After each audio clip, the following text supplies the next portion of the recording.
These are the Tapes of Trepidation.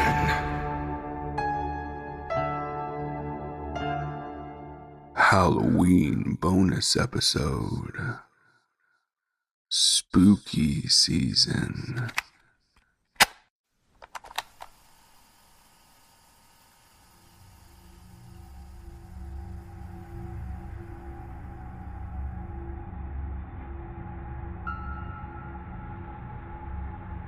The kids always scream when they come to my house on Halloween.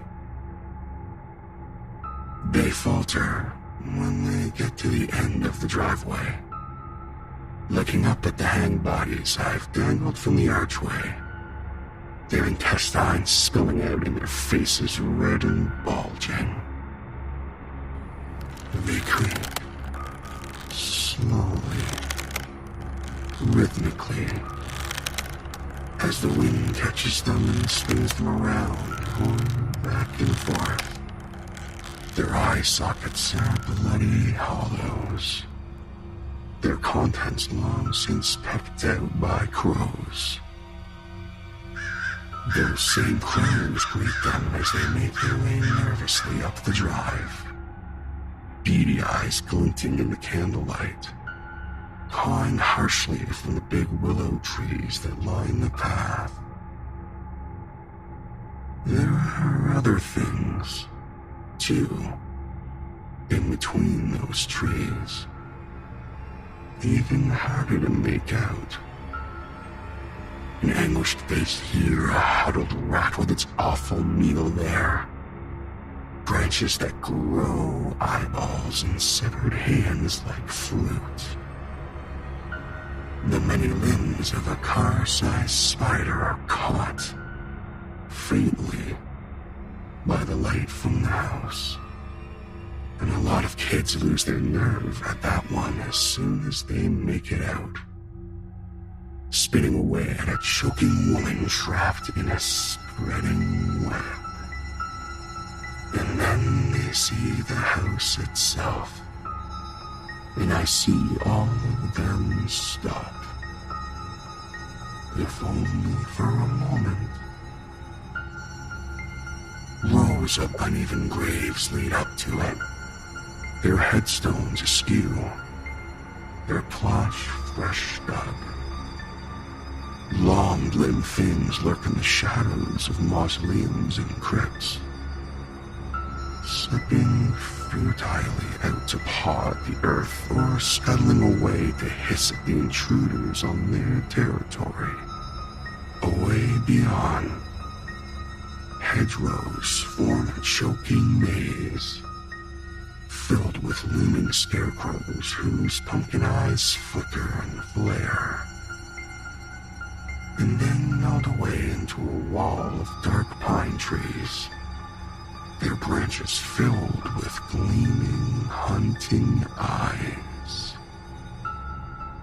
A few, a very few, manage to make their way onto the porch, ducking under the spider webs with their head-sized inhabitants, easing around the old man now alive to his rocking chair, slipping silently past the hellhound with its glowing crimson eyes to make their way up into my doorbell.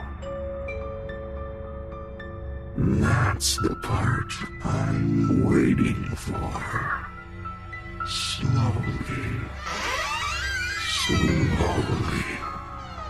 the door creaks open by some unseen mechanism. There are frantic screams from within the house, somewhere far away, and laughter too, high and mad and wild. There is a sound of breathing from somewhere much closer, and a sense of things moving high upon the ceiling, and little glowing eyes that watch from dark shadows.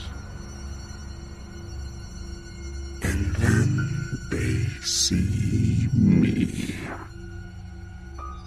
In every one of them, little mummies and ghouls and witches and superheroes screamed.